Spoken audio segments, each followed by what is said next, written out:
जी नमस्कार।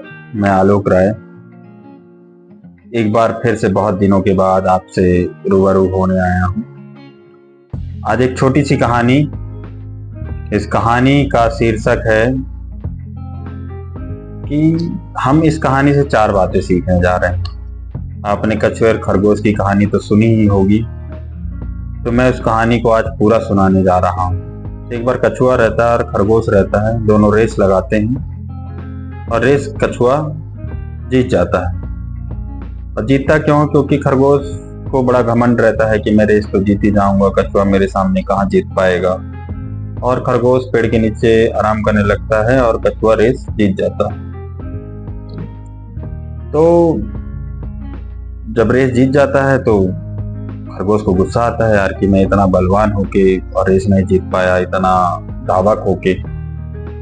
तो वो बोलता है कि इस कहानी से हमें शिक्षा मिलती है पहले पार्ट से कि कभी जीवन में ओवर कॉन्फिडेंस नहीं होना चाहिए। जो व्यक्ति ओवर कॉन्फिडेंस हो गया वो मान लो खत्म हो गया।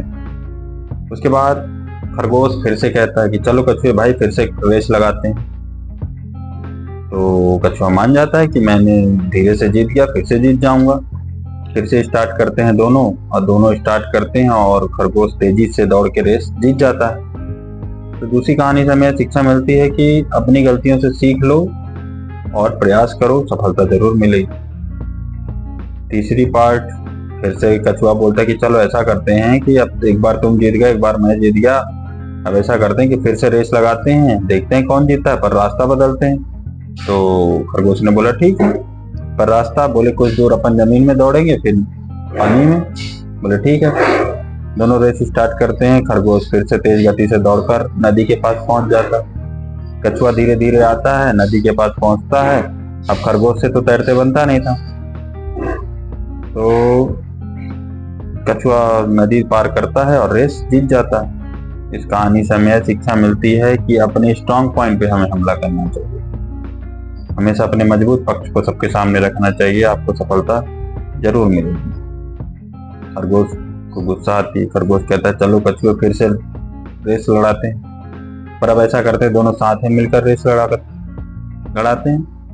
तो बोले मंजूर है। बोले कैसे? बोले जहां तक तुम नहीं भाग सकते वहां मैं तुम्हें अपने ऊपर रख लूंगा, जहां मैं तैर नहीं सकता वहां तुम मुझे अपने ऊपर रख लेना। बारी खरगोश की रहती है। खरगोश कछुए को अपने पीठ में बैठाता है और दौड़ के नदी के पास पहुंच जाता है। अब बारी कछुए की। कछुआ अब खरगोश को अपनी पीठ पे बैठाता है और तैरकर नदी पार करा देता है। तो चौथी कहानी हमें शिक्षा देती है कि एक दूसरे की मदद करते रहना चाहिए। एक दूसरे की मदद के सहारे ही हम नई सफलताओं को पा सकेंगे। और यही कछुए खरगोश की कहानी रही जो आज मैंने आपको पूरी तरह से सुना दी। जय हिंद, जय भारत। फिर मिलता हूँ अगली कहानी के साथ।